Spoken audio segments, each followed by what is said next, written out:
What's up, guys? I'm Jay Hollin. This is Rhymes Over Ramen. It's a show where we talk music, lyrics, art, everything, all while eating ramen. So, without any further ado, let's get into it. Hey, Nas, you go crazy on this one.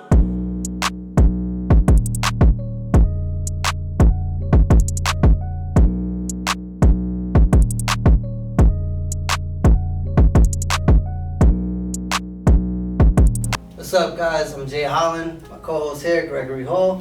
What's up, campus? This is Rhymes Over Ramen. Today's special guest is none other than Melody Arkitect.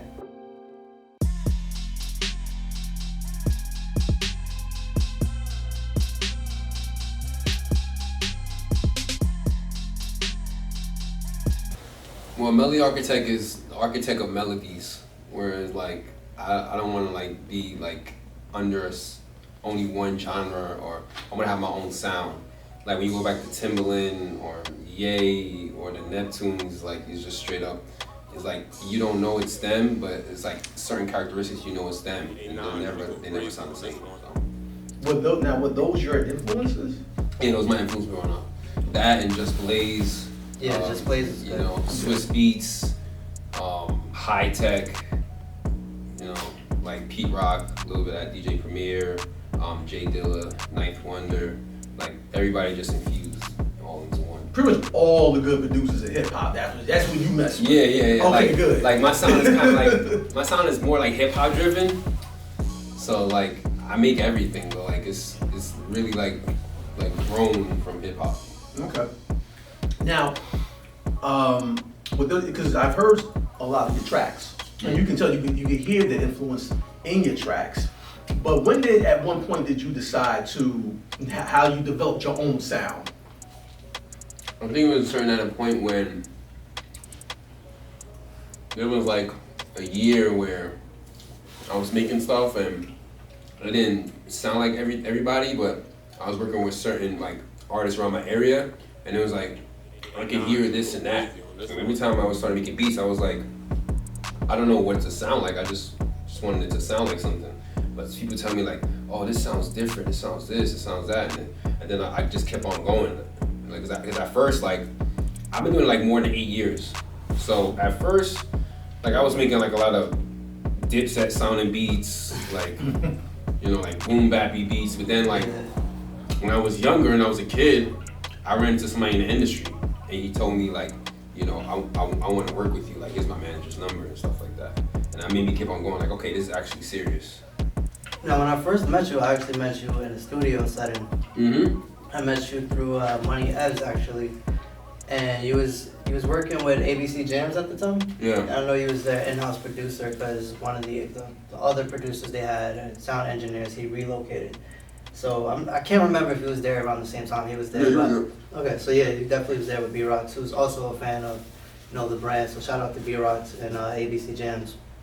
But like, how was that working with, you know, ABC Jams and J. Claude? ABC Jams, it kind of like made me realize like you gotta be about hard work. Like one time, like they just wanted me to go over stuff in the studio. I didn't want to, and then at the same time, it was like a snowstorm. I had to go through the snow and like intern. I'm like, is this really worth it or not? But then later they showed me how to like do a little bit of camera work. Like basically, they put me in every different position as possible because ABC Jams was an independent label. So it's like they really needed much as help in all departments of like the label. So at one point I was calling like magazines, big name magazines, stuff like that, and just doing all the work. And then when I got down to the beats, like I really liked that, like being there, because when I got to the beats, like I remember B-Rocks was on like the MPC. Yeah, and he was just killing it. Like he had Dr. Dre sounding type stuff. And I was like, wow, and I kind of took it for granted because I was like naive. I was on FL Studio. I was just thinking about like what's modern or whatever. But now I really think like, yo, he really influenced me that like, you know, like this music stuff is real. Because like even towards this day, he can still kill it on the MPC, you know? Yeah, shout out to him because he made one of my first beats, like when I first started getting like custom beats, and he made the first one for a song called Life of the Party. The video is horrible. You know, it was my second music video, so, but like just the whole experience that, you know, watching him make the beat, engineering the actual song and putting it out and his reaction to it. It was like really like it was different for me because normally when I was getting beats, I just got like sound clips. Yeah, or something like that.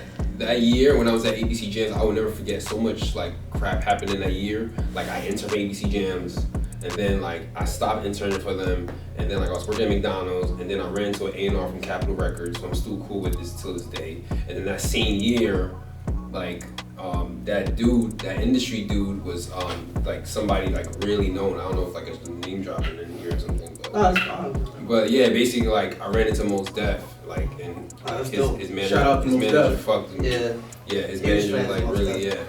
you know, so his manager to this day, she like, you know, she watches like my social and everything, keep in touch, and she's like keep on shining, you know, keep on doing your thing, because it's like at that time like, you know, the manager wanted to work with me, but I had stuff going on, like I was going to Lincoln Tech for cars, and then at the same time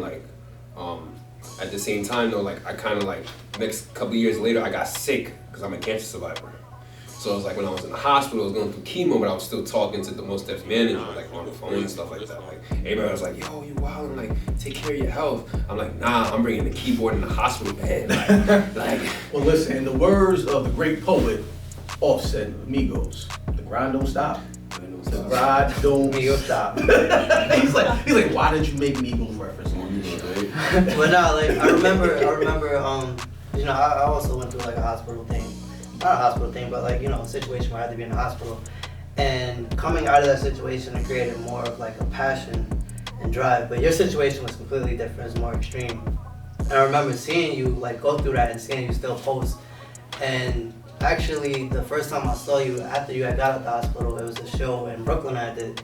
And once again, Money Evs, he was supposed to come.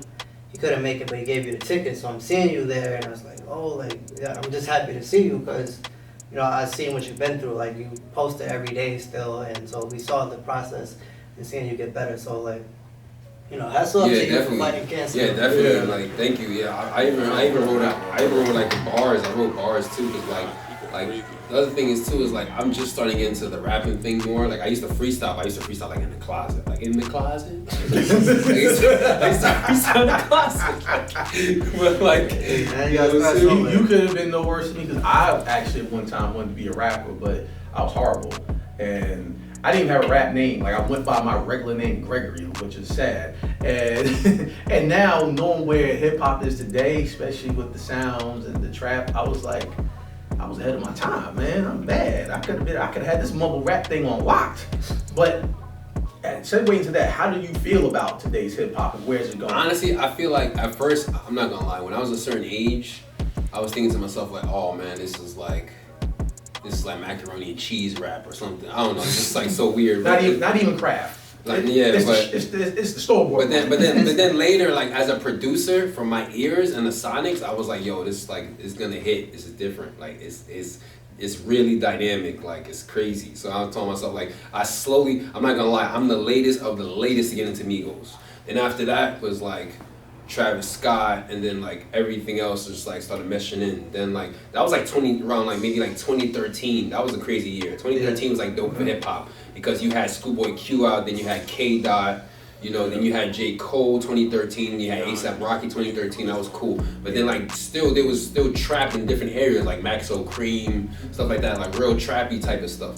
And then there's like Metro Boomin, stuff like that. So it's like I started like really accepting everything later, and then I got turned to a point where I started producing my own type of trap type beats, you know, where I got like different like distortion, dirty 808s, but at the same time my bounce is hip hop driven, but like the way my sound is, I kind of like really go trappy for it. Since we're talking about like trending music and, you know, your beats and stuff like that, and what influenced you, what would you say is the most influential album that you heard of, and overall, like, what's your favorite album, and what was the impact of that album on you? Well, what can I say?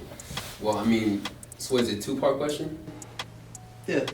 Well, so what made me start really was, how can I say, like my father, like, you know, my father, may he rest in peace, you know.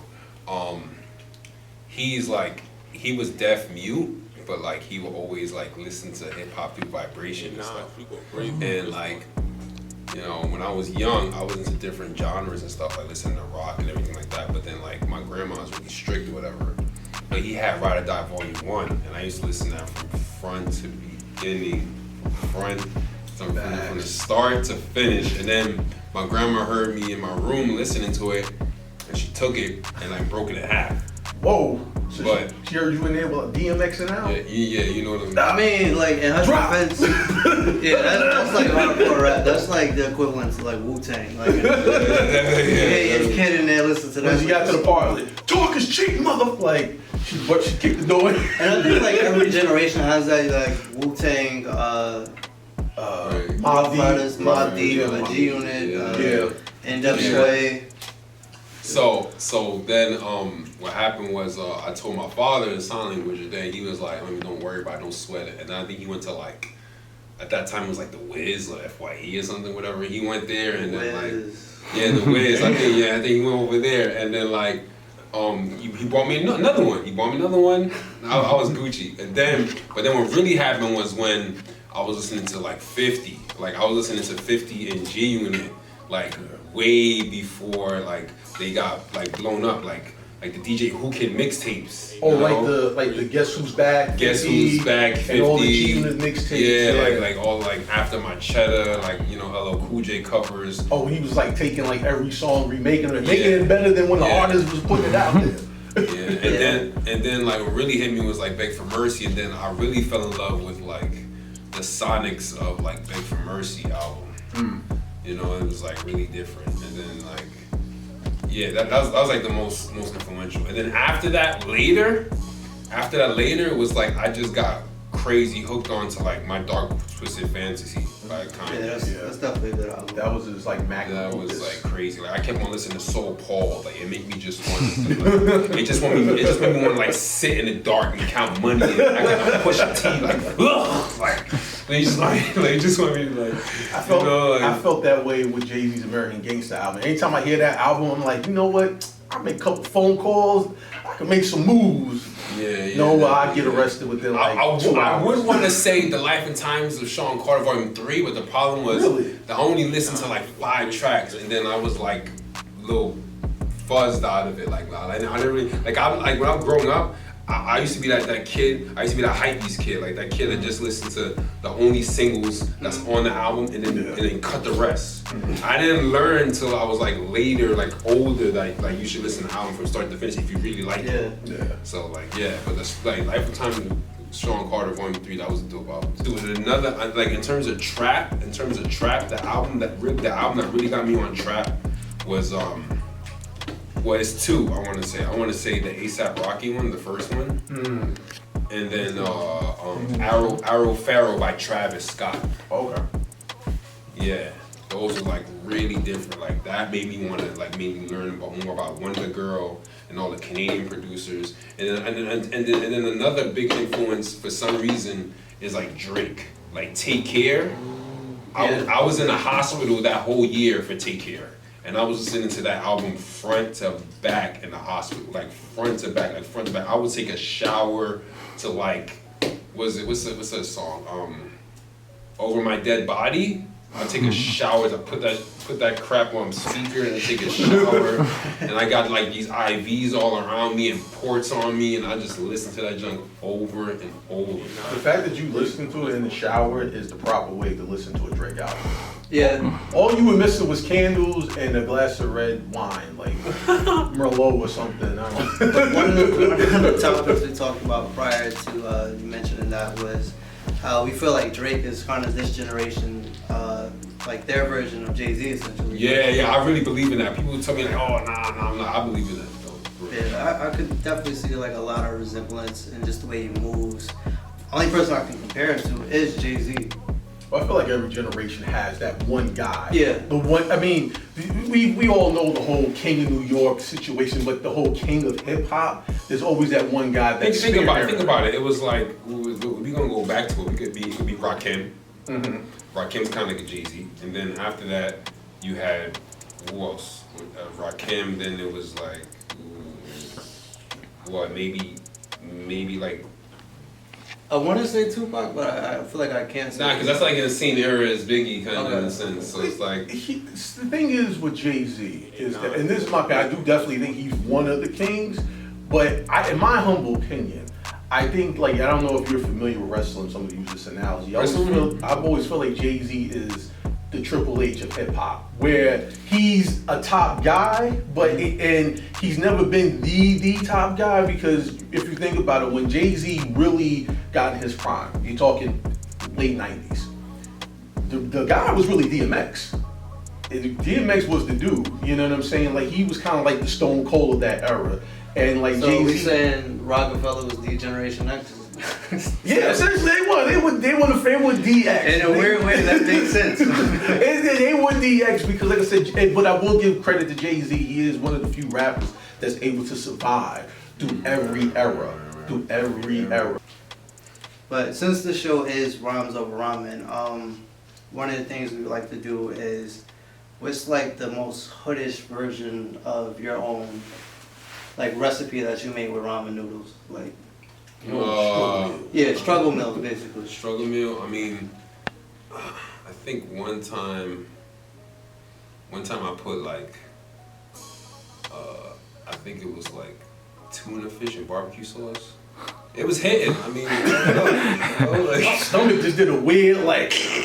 You know what? Some people put mayonnaise in it too, and like, I think it's kind of weird, but it gives it like a certain texture. Like, Really? No, yeah, mayonnaise, yeah. When I was younger. He's looking at me like I No, yeah. I just want to know, what white girl would you date? We have to edit this out. Actually, when I was younger, I had ramen with the mayo and like the boiled eggs or something like that. I had mayo and boiled eggs. Well, the boiled eggs is a staple in ramen. I thought I was the weird one here, because I was like, oh, put this thing I put in was like Spam, which it was hidden. Spam, and believe it or not, Scrapple. I don't know if you guys know about Scrapple. It is a southern delicacy. I've never heard of Scrapple. It's a southern delicacy. My dad's side of the family is from the South. And Scrapple, y'all heard of essentially, this before? you guys heard of Scrapple? Oh, it's just me? Nah.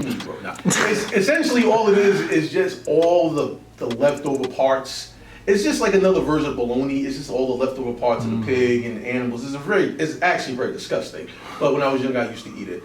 And I chopped it up and I put it in some chicken ramen, and it hit, man. It was not the most healthy thing. I mean, I probably shaved off 20 years of my life, but hey, it's worth it. I think for me it would be like ranch and probably like hot dogs and stuff. Not together, but like just different variations. I use hot dogs before and I use ranch. You're going into stoner territory now. Also, shrimp. Like, shrimp goes. Oh yeah, of course, yeah, that definitely goes. But that with the ranch, that's mayonnaise. That's going into stoner territory. It's a certain texture. Like, don't knock it. We gonna bring it here one day. We're gonna have ranch with the. I don't know. I'm like a barbecue freak. I like barbecue with everything. The only thing I think, honestly, the only thing I haven't tried with barbecue is like cereal or some shit like that. But like, other than that though, I'm like barbecue. Never had barbecue cornflakes? Barbecue cornflakes. Where did you make that? I don't know. I just made that up. Ever heard of barbecue frosted flakes, man? So the next segment of the show is called bumping. So what are you bumping to? What is on your playlist Right now, it's like weird, but right now I'm bumping, like, to be honest, I'm bumping that new Tory Lanez project. I'm doing that, and I'm going back between the Hit Boy Big Sean and the Hit Boy Nas album. The King's Disease. Yeah, that's what I'm. Another thing too, I keep on listening to, like, I don't know why, but I just feel like it really speaks to me lyrically and sonically, and I just feel like emotional about it. But like that, what's it called? The Nipsey album. The Road to Victory. What's it called? Yeah. Yeah. That album is really timeless. I feel like. What is your favorite song off King's Disease? Because that's what I'm bumping. It's so crazy because I was listening to like two, but then now like I like the whole. All right. I think my favorite one that I heard that was crazy, like but I think it's underrated, but I think it's what's it called? I think it's called Is it 27? Nah, it's not that. 27 something. Nah, it's just, I think it's the Definition. Okay. My favorite is 27 Summers because you don't really, because it's like a trap 808 beat, and you don't really find too many MCs from his era and from that boom bap era that rhyme over 808 tracks, and if they do, can do it well. And I think Nas knocked it out the ballpark. 27 Summer was cool, but I feel like it was like an interlude. It ended way too, like the whole sequence of it ended way too like fast. It was just like, I'm gonna give you a sneak peek of what the future Nas could do, something like that. You know what I'm saying? But do you think that's he's doing that formula? Because it seems like that formula has changed over time in hip hop, where songs were like 3-4 minutes long, and now a lot of the songs are like 2 minutes, very short. Yeah, a lot of them started getting into that. I noticed like a couple of albums I heard that just like being really short. They're like a minute and 52 seconds now. Right. But what's the name of the song? Affirmative Action. Yeah, it is. Affirmative Action. Oh, no. You're thinking of Phone Tap. Phone Tap. There you go. That is the new version of Phone Tap. That like Foxy Brown came in on it. Then you had was it Cormega? Like that, and then Hit Boy killed the Sonics on that. Like it was crazy. He had like a dirty little 808 under it with like kind of like a cellar tool like bell under it, and like it was wild. Like, and then he had like the vocal like a vocal sample like yeah. Like it was just crazy. That's like the hardest track over there. Like that's the hardest track. Like you can't imitate that. That was like literally that beat was literally like between trap and hip hop at the same time. It was like a hybrid ass beat. Like, now that hybrid was done the right way, like right way. Stars aligned, planets aligned, everything. Yeah, definitely. For that, yeah, and I think King's Disease definitely, like you said, is showing you what, like 27 Summers is showing you what future Nas is going to be, and possibly the future for most rappers coming from his era. Definitely, that's all. Yeah, definitely, yeah. For real, like I feel like the Firm doesn't always get the credit they deserve. Oh, absolutely. Like they're one of the most underrated hip hop groups of all time. Like. Yeah, one of the underrated crews. And I remember when the first album came out. The first album actually, The Firm, was a good album, but it went so under the radar because it came out, I remember, because I think it was like 15. It came out literally at the same time as Mace's first album. And at that time, Mace was on fire. Oh, yeah, Mace. So everybody went to go get Harlem World. Like, I had both, but everybody was bumping Harlem World. So being a producer, and all producers have their preference of what software and applications they use and beat patterns they use. What's your weapons of choice? What do you prefer? How do you like to, create? Ableton gang all day. I hear a lot of good things about Ableton. Like, can you further? It's so easy to get into. Like I could go to drum rack and like a certain weapon of choice with like certain kits. Certain kits just throw into the drum rack, and I can get drums and percussion going within like minutes, like literally. Another thing I like about Ableton is like it has all these kind of functions that come with the program, like little programs that you could just manipulate easy. There's you can make a beat in 10 different ways. You can go through the arrangement view or the session view, or you can go through audio clips or MIDI. But I'm like MIDI. I love to go through MIDI. MIDI, I'm just so used to MIDI. I got used to MIDI to the point where sometimes I don't even need the keyboard. I could just go up and down different octaves and just choose what I could do from the freaking keys on the keyboard. So I know a lot of producers, they have preferences with how they release their beats. Like some might put their beats on YouTube and say Drake type beat or something like that. And other producers, they don't like that at all, so they just prefer. Okay, so I'm gonna be straight up. I don't know if some people gonna hate this or not, but I keep it real. Okay, so as with the beats, right? I'm also learning how to be an engineer slowly. I'm learning about the audio world. I went to SAE. I'm an audio school graduate, and I'm also an intern at 2 industry studios. And it's just so tragic when I see in there the engineer like, what beat you want?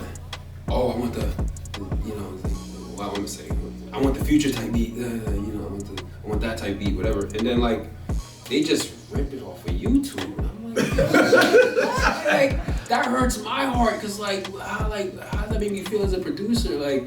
You just rip it off, and then but of course later the good thing is that later they call the actual producer and they ask for the exclusives and all that stuff. But still it's crazy. All you do is don't nobody come at me, but straight up YouTube.mp3.com. Yo, what the fuck is that? Really? I'll defend that as an artist, but as an artist who, if you don't have the I didn't have the connections with producers right away, so that was my goal to just SoundCloud, YouTube. But it's like if you don't have those connections already, like you just go on and type in the type of beat that you want, and then when you like it, and you can kind of just record over it, and it's kind of like a reference track. Mm-hmm. So when you decide that you want to use the beat and actually keep it, then you purchase it and buy like the lease, the exclusive rights, or whatever lease. Yeah, like one real like fun fact is like Pop Smoke. That's how 808 Mellow got put on. Like Pop Smoke found a beat off of YouTube. Then he contacted him like, yo, this is fire. Next thing you know, they like a collaboration. Then next thing you know, like 808 Mellow has his own sound that everybody's trying to get on, and now we have this drill movement. Feel me? Yeah, like, the drill movement that started the drill movement that started in Chicago. Right. Anybody's watching. Right. So but then 808 Mellow like blew it up in New York, so now you have New York drill. You even have London drill. Yeah, definitely. Also, Young Chop too. Young Chop, that Chief Keef era, that was crazy. Yeah. Fredo, RP Fredo, that was crazy too. Yeah. Cause I know even with what's his name, Bobby Shmurda, his biggest song was literally a beat from YouTube. Like it was Jalo Beast joint. Yeah. That one and what's his other dude? I believe it was Fetty Wap. One of his songs was from YouTube. No, not Fetty Wap. Designer. Panda was actually from Panda. a producer on YouTube. Mm-hmm. And it's just crazy how like it went viral. Your story, this is a superhero story. Yeah, because like all this stuff you're saying here, like you can never guess these kind of things, and it's like it adds so much more to your character. It's like the Transformers quote where it's like more, what is it, more meets the eye or something like that. Yeah, more meets the eye. So it's like it's so much. Because I was gonna say a little wrong, whatever. I'm gonna edit that. But it's like it's so much more to you than like the average viewer is gonna like expect. There's more to this guy. I didn't know he had this background or he experienced certain things. So I think it's definitely something that people should know. I think it'll. Yeah, definitely. I feel like everything is really interconnected. Like whether like you have a family member that does this or does that, everything like everybody knows. Like you never know. Like your next door neighbor can be making beats for years, and you never know. But at the same time, you're a rapper. Like things can just connect like that. And I just feel like you just never stop. Cause like I've been doing this a minute, and then now I'm just starting to get to a point where I feel consistent. Like everything going on in my life and stuff, I just feel more consistent now. And I feel like it should be more consistent, but it's like a good start. Good foundation. One of the segments on the show is called Hot 16. Okay. Basically, we have a hot rapper spit a 16 bar verse while eating hot, spicy ramen noodles. Okay. So,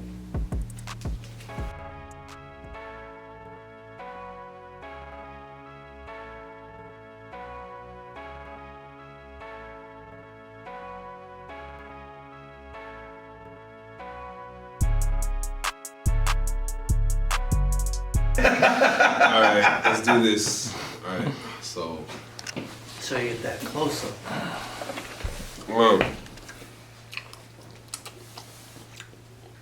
This shit is spicy. You put the whole chili powder sauce in there. Yo, hold up. Oh, shit started. Hold on. You need a beat or you just brother?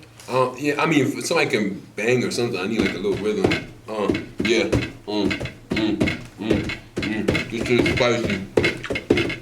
Something like a big booty chick, I call her hottie toddy. I'm the Panamanian poppy. At the same time with this music shit, I'm feeling all godly. Pull up in the big coupe with the wraith with the stars in the ceiling. Oh, what a feeling. Musical healing, no Marvin Gaye. I'm in my own wave. Nigga, hip hop parade, I'm in my day. It's so different when I'm spitting and shipping the beats up in the kitchen with the lyrics, all the feeling. Yeah, I'm just spilling these lyrics, and at the same time, none of this shit was fucking written. I'm just gonna get it. When the road's into the riches, I'm go hard with it. Like it's Quidditch, no scientific, no Harry Potter, but at the same time, I got the goggles on between my fucking eyes. I feel like I got a whole bunch of pride. I don't got shit to subside. I had to swallow cause I had to go in deep and gulp it and capture it going down to my fucking body. And at the same time, I'm going hardly. Failure is not an option. Getting to the 9-5. Main attraction. These Tauruses is a whole bunch of chasing my passion. I don't know what I'm saying, but I'm trying to get to the gunplay and the microphone slaying. Do this every day and do it to the death of me. Flow so illegal, it should be a fucking felony. What the fuck you telling me? Melody Arkitect, do not disrespect. Words be shooting like a lyrical tech. I'm banging on my chest, 8 mode. I got the vest, so I'm feeling bulletproof. And at the same time, I want a whole bunch cars with the missing roof. Yeah, I'm feeling like I'm the truth. I'm feeling like I got that new crude attitude. attitude, so rude. OG like a 90s snapback, hip hop back. I'm in the zone like I'm addicted to crack. Calling for the Mercedes rap. You could do it, but I could do it better, way harder than that. Yeah. Give it up for Melody Arkitect. Take me back to high school. Yo, I gotta give you credit for that, because one, you freestyled off the top the whole time. Two, you did it while eating spicy noodles. Like, that, I can't do it. Now, the question is, can you spit a hot 16 later when it's coming out the other end on the toilet? You might be singing. So before we let you go, do you have any projects coming out that people can look for? Yeah, shout out to Jam Young out of Queens, NYC. I produced a song for him called Drip Mode. That's gonna come out. Shout out to H Class out of Brooklyn. We got a couple of joints coming out, and like there's like stuff like kind of like surfacing all over the place. Like, so just look for it, produced by Melody Arkitect. Also, I got my first beat tape later this year called Melodic Architecture Volume 1. And where can people find you? You can find me at Melody Arkitect on Instagram. That's MELODYARKITECT at Melody Arkitect. And there you go, folks. You heard the man. Make sure you check out his music. Look out for the beat tape coming soon. This was a wonderful episode of Rhymes Over Ramen. Thank you guys for watching the video, and thank you for joining us today, Melody Arkitect. Thank you to Gregory. Thank you. And yes, campers, and you watching this, please hit that like, subscribe button, and comment below. Let us know what you think of the show. Also follow us all social media platforms on Instagram and Twitter. And this has been Rhymes Over Ramen. And let's do our final slurp before we sign off.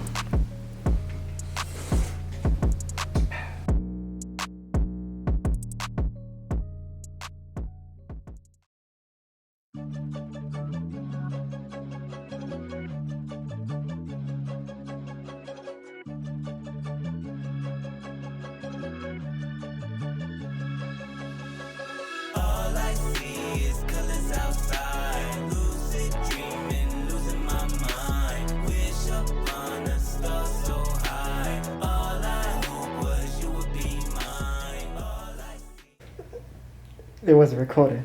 Oh, amateurs, all of you.